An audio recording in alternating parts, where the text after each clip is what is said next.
नमस्कार दोस्तों, मैं तुषाराम सिन्हा और आप सभी का मेरे YouTube चैनल में बहुत बहुत स्वागत है। आज फिर से मैं कुछ रोचक बातों को लेकर आया हूँ आप सभी के सामने। तो इस वीडियो में आप पूरी तरह से बने रहिएगा। आई जस्ट होप कि आपको कुछ एक नई सीख मैं देकर जाऊँ, क्योंकि मैं भी कहीं से सीखता हूँ। क्योंकि कोई भी इंसान ऊपर से सीख कर नहीं आता है, तो मैं भी कहीं से सीखता हूँ, कहीं से कुछ कॉपी करता हूँ, कहीं से कुछ मिक्स करके। मतलब मेरा ये टारगेट रहता है कि मुझे जो बातें अच्छी लगती है मैं आप लोगों तक पहुँचाऊँ, और अगर आप लोगों को भी वो बातें अच्छी लगी तो आप भी आगे तक फैलाएं या फिर अपने लाइफ में उनको इम्प्लीमेंट करें। तो चलिए हम फिर से बात करेंगे द परफेक्ट मैन, मैनेजमेंट गुरु हनुमान जी के बारे में। ऑफ कोर्स आप सोचेंगे कि मेरा अधिकतर वीडियो हनुमान जी के बारे में क्यों रहता है, क्योंकि उनसे इतनी चीज़ें हम सीख सकते हैं जिसका शायद आप अंदाज़ा भी नहीं लगा सकते। और मतलब कहते हैं ना कि सीखने के लिए हमें ये नहीं देखना है कि वो हमारे टीचर है, हमारे आराध्य है, हमारे गुरु है, हमारे भगवान है, हमारे पड़ोसी है। जिनसे भी कुछ अच्छी चीज़ों को सीखने का मौका मिलता है तो हम सभी को वो अच्छी चीज़ों को सीखना चाहिए। We need to grab that particular things which really beneficial for me, for our bright future of course, and we need to follow that particular things. So let's start. होता ये है कि सभी जानते हैं हनुमान जी, वैसे भी मैं पिछले वीडियो में बताया कि वो बहुत ही निरअहंकारी थे, जिनमें एक जरा सा भी अहंकार नहीं थे अपनी शक्ति को लेकर। वो बचपन बालपन की बात कुछ और, आप बोलेंगे कि बचपन में तो वो उदंड थे, ऐसा नहीं उनको कुछ भी करने का आदत था। तो वो एक बार का बात है, उनको कुछ श्राप मिला था जिनसे वो अपनी शक्ति भूल जाते थे। तो वो उस पर मैं नहीं जाऊँगा, मैं बता रहा हूँ हनुमान जी के बारे में कि सभी को पता है कि सीताहरण के बाद बजरंगबली को ही सौंपा गया था सारा कारोबार। तो एक बार की बात है कि जनरली होता क्या है ना कि लोगों को पूंछ से प्रॉब्लम है। जिसकी ज़्यादा पूंछ होगी आप देखोगे कि उनके बारे में क्रिटिसाइज बहुत ज़्यादा होता है। तो जिनका क्रिटिसाइज हो रहा तो आप समझ जाओ कि कहीं ना कहीं वो लोग इम्पॉर्टेंट है, इसलिए उनका क्रिटिसाइज भी हो रहा है। तो कहते हैं कि बस तुम पीछे हटना मत, क्योंकि लोगों को पूंछ से प्रॉब्लम है, और हनुमान जी की भी पूंछ है।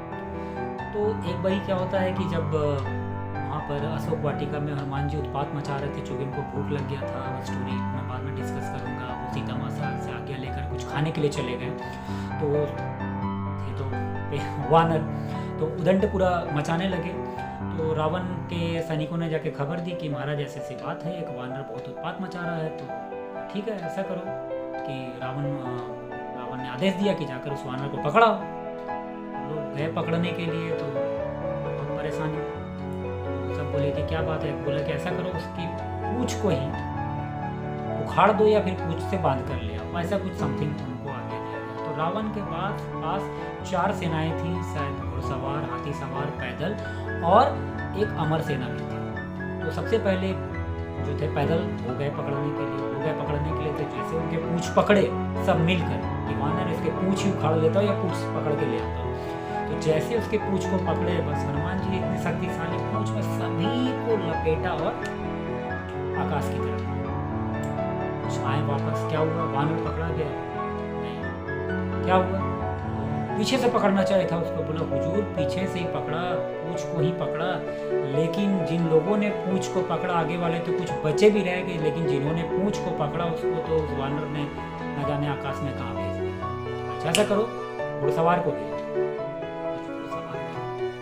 घुड़सवार भी गए, घुड़सवार भी कोशिश की, घुड़सवार भी कुछ आगे से, फिर कुछ पीछे से, फिर वही चीज हुआ। जिन्होंने पूंछ को पकड़ा, फिर हनुमान जी क्या किए, पूंछ में सबको लपेटे और फिर वापस घुड़सवार से कुछ वापस आया। क्या हुआ, वानर पकड़ा गया?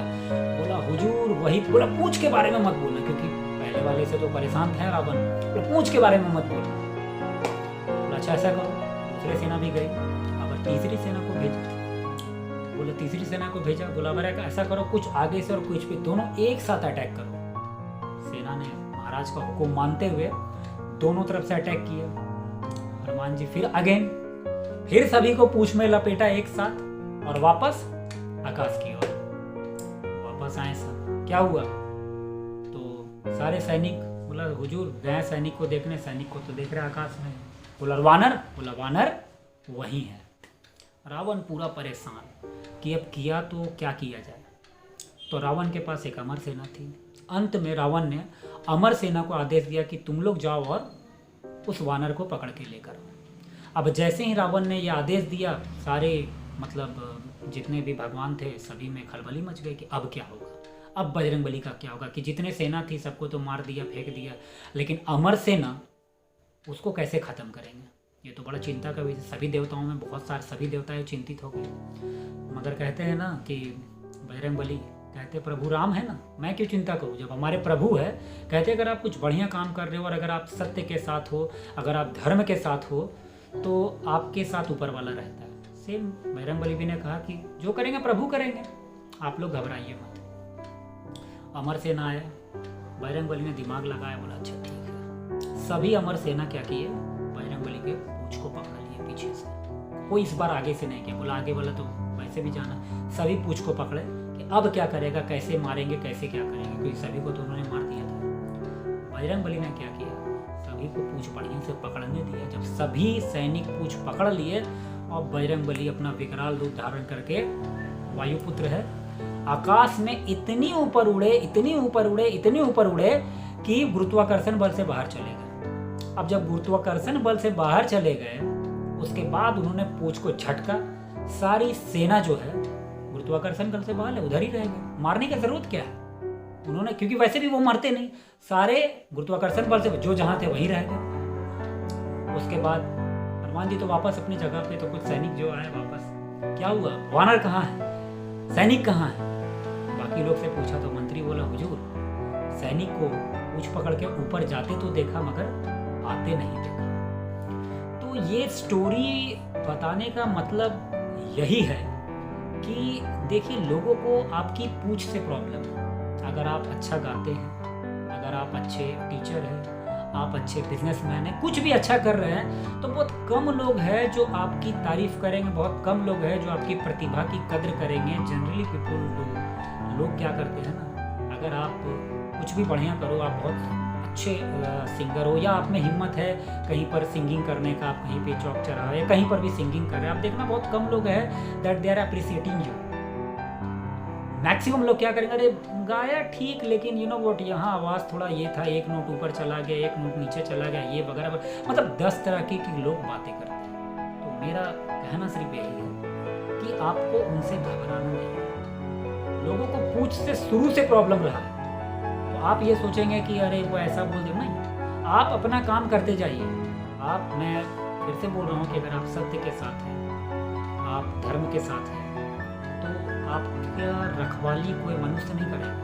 ऊपर वाले हैं, कोई बैठा है स्पिरिचुअल पावर जो आपकी रखवाली करेगा और करते भी हैं। बहुत सारे लोग हैं, हम लोग इतने पूजा पाठ करते हैं, क्यों करते हैं, इसलिए कि भाई ऊपर वाला है जो हमको देख रहा है। तो आज के वीडियो में इतना ही। अगर आपको वीडियो पसंद आए तो आप लाइक एंड सब्सक्राइब जरूर करें, और फिर मैं नेक्स्ट वीडियो में आऊँगा कुछ नई बातों को लेकर। तब तक के लिए शुभ रात्रि, बाय बाय।